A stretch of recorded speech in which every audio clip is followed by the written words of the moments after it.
Hi, my name is Lori Alexander, and today I want to talk about the fact that women are no longer marriage material because feminism has taught them not to be. From the time little girls are little, they are asked what they want to do when they grow up. And they're not allowed to say, I want to be a wife, a mother, and a homemaker. They will be mocked if they are told that or asked, or if they say that. So they are taught from the time they are young that they need to go to college and have a career that makes money, because they are told that this is what provides worth and value in a woman's life. And most of them have not been raised by their mothers. Their mothers have been off at their careers. They can see that their mothers put their time and their energy and their effort into their careers and not to them. And they're raised by the example of their mothers and the screaming at them by culture to not be wives, mothers, and homemakers, but to be career women instead. So they grow up and go off to college. And to backtrack a little bit, when they're growing up, they're not taught anything about homemaking, housekeeping, cooking, baking, cleaning, doing laundry, keeping a clean and tidy home, and forget canning and sewing and all of the traits that our past generations, way past generations, they needed to have to survive. But because of the modern conveniences that we have, most women don't need to know all that kind of things, but they still need to know how to keep a home clean and tidy, to cook and bake.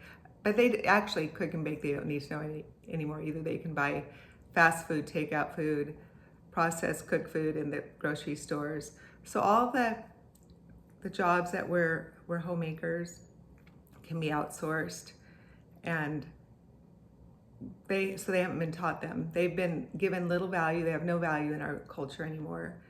Being a highfalutin career woman and making money is what's cheered and congratulated in our culture.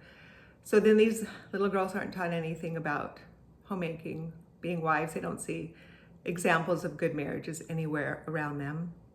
And they're taught that they need to pursue their dreams and their goals. It's all about them. Everything is about them and what they want. When they go to college, they can have sex freely, be promiscuous, as long as they take that pill, which is health destroying, and they have the option of abortion if they get pregnant. They're taught that they're to be competitive with men and that they're superior to men. And you see the slogan these days that the future is female.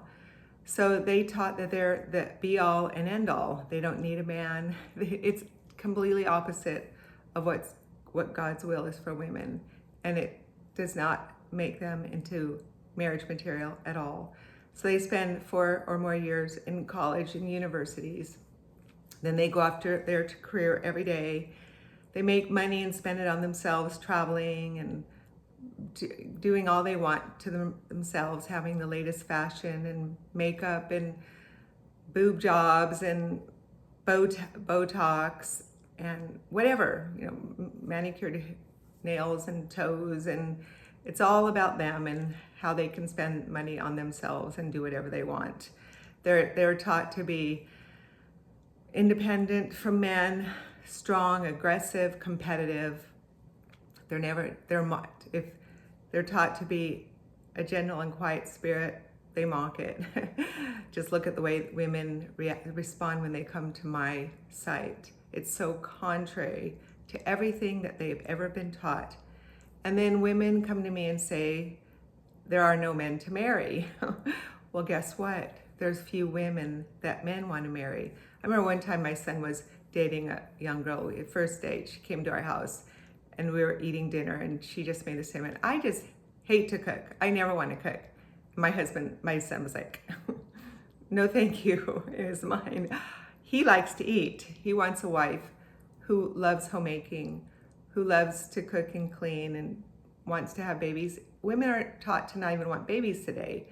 Babies are pollute the earth. They're time wasters. they're taught to be selfish. In order to be a good wife and be good wife material, you need to be taught the complete opposite of what feminism has taught women today. They need to be taught to have gentle and quiet spirits, to love being home, and be taught all the ways of homemaking, to be good cooks, to be good cleaners, to work hard at home, to not be idle and gossipers, not to be lazy, but to glorify God in all that they do. They need to learn to love babies and want children. God calls children a blessing. He doesn't call having a career a blessing. This was the man's curse after the fall, was having to provide for the family. And careers make women hardened. Being at home with children makes them softer. And our emotional, sensitive nature was created to be home with children. We weren't given the testosterone to be out in the workforce and to be competitive and driven. And this is why women's suicide and depression rates are skyrocketing, because they're where God doesn't want them to be. So young women, I encourage you to begin on the narrow path that leads to life. Begin obeying God. His plan is best for you.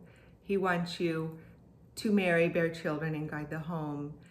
And if you don't marry, he has a plan for you too. He's good. And don't make it an idol in your life, but be holy in body and spirit.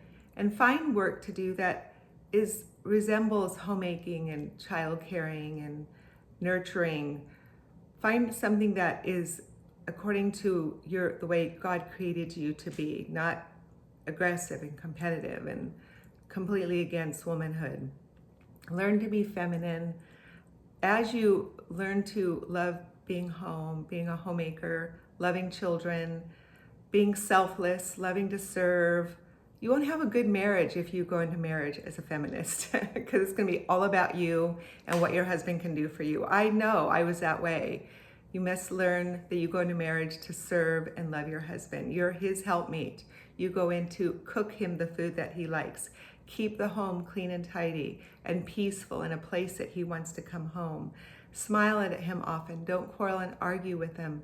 Don't be contentious. Many men are walking around their homes on eggshells, so nervous about upsetting their wives and then getting the silent treatment and having sex withheld from them. And that's no way for a man to have to live.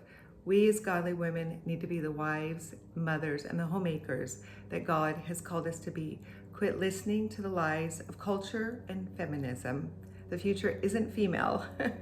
I don't want a future of female. I want men to be the leaders and the rulers in society and cultures and churches. God created them to do that.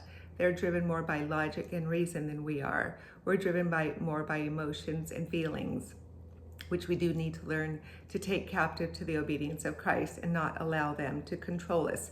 Every time we have a negative thought or feeling in our head, we need to kick that out immediately and replace it with truth and become women of God who love unconditionally, love our husbands, serve them, please them, and obey God. And we need to glorify God in all that we do, because his will is perfect, as I say consistently.